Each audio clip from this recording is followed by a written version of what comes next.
अच्छा मालिक साहब, आप कह रहे हैं कि बैन की जो बातें हैं वो अब सिर्फ बातें ही हैं, उसमें कुछ होना नहीं है, but on the other hand हम देख रहे हैं कि एकदम से बहुत सीरियस किस्म का क्रैकडाउन हुआ है। पीटीआई की जो डिजिटल मीडिया टीम है या अगेन उनके जो रहनुमा हैं उनके हवाले से हमने देखा है कि अगेन स्ट्रैटेजी बहुत स्ट्रिक्ट हुई है क्रैकडाउन की।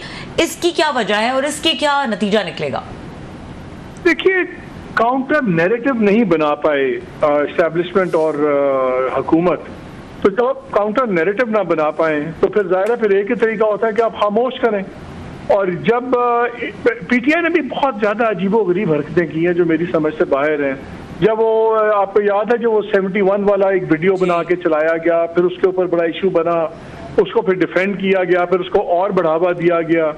फिर जब आप टॉप लीडरशिप सबके बात तो गलत है, आप फैमिलीज का नाम लेंगे, फैमिलीज की कैरेक्टर असैसिनेशन करेंगे तो फिर रिएक्शन तो आएगा।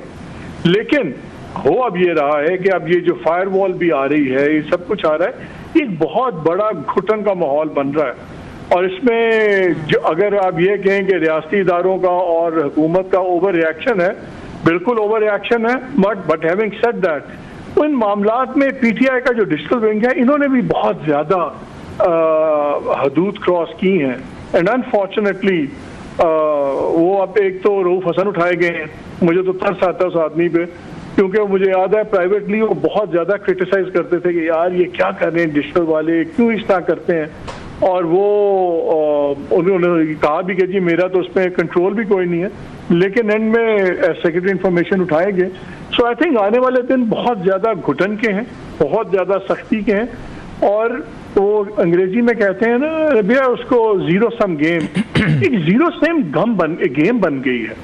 वो भी इमरान खान भी एक कदम पीछे नहीं हट रहे, फौज भी एक कदम पीछे नहीं हट रही, हुकूमत तो खैर आराम से तमाशा देख रही है, बिकॉज उनसे तो इमरान खान का इलाज है नहीं, वो तो उन्होंने आउटसोर्स कर दिया कि रियासती इदारे ही इनको कुछ करेंगे तो करेंगे, हम तो नहीं करेंगे।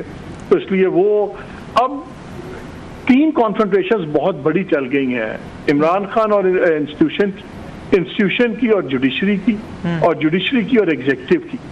ये बड़ा ही एक्सप्लोसिव मिक्स बन गया है। अब यहाँ पे अगर बड़े दिल से बड़े फैसले ना किए गए उन लोगों के पास जिनके पास असल ताकत है, तो अब यकीन माने पूरा निज़ाम can go out for a sixer.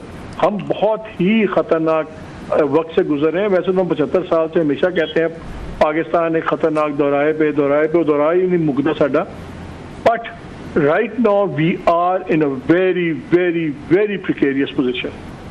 जी मालिक साहब, बहुत शुक्रिया सर, आपने हमें ज्वाइन किया और कुछ खबरें भी हमारे साथ शेयर की आपने। आप क्योंकि यहाँ पे कम से कम इस्लामाबाद में आपको मेरा ख्याल है 35 साल प्लस हो गए हैं, आपने बड़ा इस्टेब्लिशमेंट को करीब से देखा है, हुकूमतों को देखा है, आते जाते कई प्राइम मिनिस्टर, कई आर्मी चीफ, कई इस्टेब्लिशमेंट के बड़े बड़े लोग।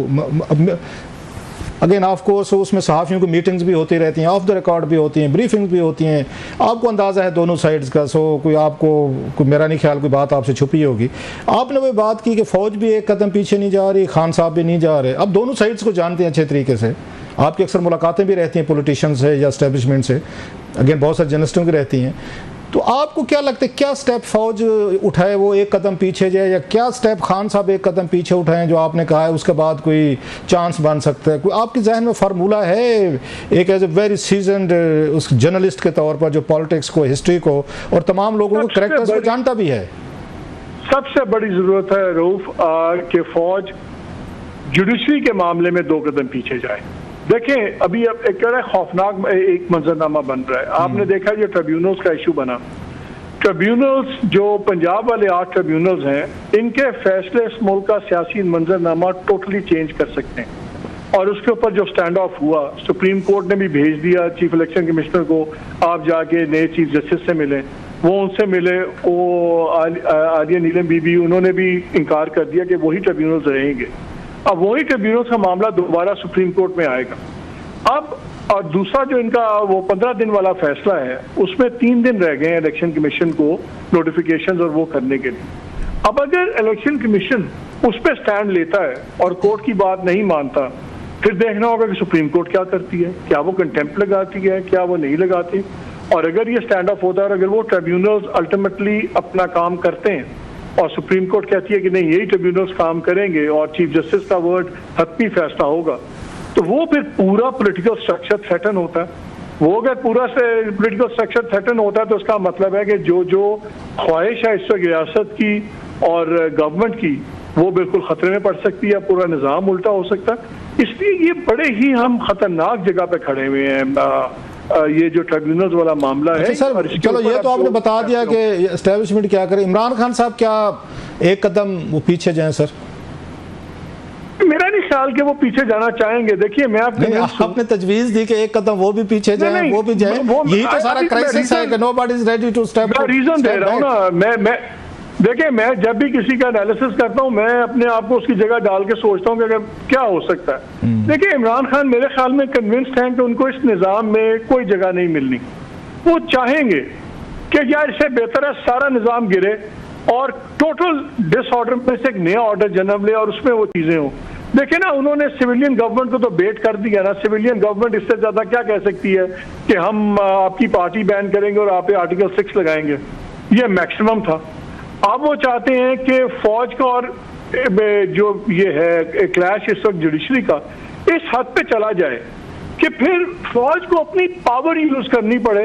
और वो पावर क्या होती है? वो तो फिर एक्स्ट्रा कॉन्स्टिट्यूशन होती है ना। सो पूरा निज़ाम गिरता है। उनको इस निज़ाम में अपनी कोई जगह नजर नहीं आ रही।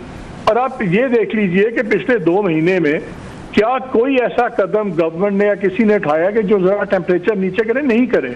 आपने पार्टी से क्रेडिट सील कर दिया, आप बंदे गिरफ्तार कर दिए, रोज नए मुकदमे बन रहे हैं। अब जो ये फ्राइडे को जुलूस निकलेंगे, ये बड़ा इंपॉर्टेंट इवेंट होगा। इसमें लॉयर्स भी होंगे, सब कुछ होंगे। उसमें देखते हैं पंजाब गवर्नमेंट कितना स्ट्रॉन्ग हैंडेडली इसको डील करती है, उसके नतीजे में क्या होता है। सो हर दिन टेम्परेचर बढ़ रहा है, कम नहीं हो रहा। और देखिए, जो जेल में बैठा हुआ है वो क्या कह सकता है? वो तो कहता है आज ही मेरे से बात करो।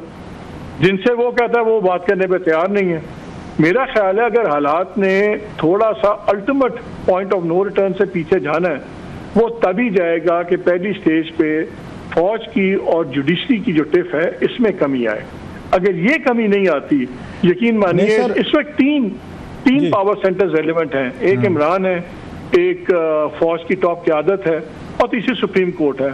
मैंने चीफ जस्टिस का नाम इसलिए नहीं लिया कि 8-5 के फैसले मतलब हुकूमत को सर, मतलब इसमें से शहबाज शरीफ साहब राइट ऑफ हो गए, कैबिनेट हो गई, पार्लियामेंट होगी, वो कहीं मैटर नहीं करते। जो लोगों की जैसी तैसी है, 2 नंबर है, 10 नंबर है, जेन्युइन है, वटएवर जो भी है, रिप्रेजेंटेशन तो है। आपने तो बिल्कुल उसको उड़ा दिया है कि वो तो एग्जिस्ट नहीं करते सर। लेकिन एक और बड़ी इंटरेस्टिंग डेवलपमेंट हुई है, जो अपने शो में ही बता रहा था नाज़रीन को, कि 2 इंपॉर्टेंट कैपिटल्स, एक यूरोपियन कैपिटल और एक नॉर्थ अमेरिकन कैपिटल, यहाँ के 2 बहुत सीनियर ऑलमोस्ट टॉप आप डिप्लोमेट्स कह लें, उन्होंने भी मशवरा दिया है, एडवाइस का वर्ड यूज हुआ है टू द गवर्नमेंट कि जी इस तरफ ना जाएं, ये बड़ी कॉम्प्लिकेशंस होंगी सब कुछ। अब एक यूरोपियन मुल्क ऐसा है कि जो पाकिस्तान से भागता है पैसे लपेट के, वो जाके वहीं रहता है। हमारा उनके प्रिजनर स्वैप एग्रीमेंट नहीं है, फिर वहाँ पे जायदादें लेते हैं, सब कुछ करते हैं। दूसरे मुल्क में बच्चे पढ़ने होते हैं, वहाँ भी जायदादें हैं, फिर वो मुल्क वैसे ही हमारे लिए बहुत इंपॉर्टेंट है। तो ये 2 कैपिटल्स जब आपको एडवाइस देते हैं तो उसका बहुत बड़ा बोझ है, बिकॉज उनकी एडवाइस खाली इस्लामाबाद नहीं, वो पिंडी के लिए भी भारी होती है।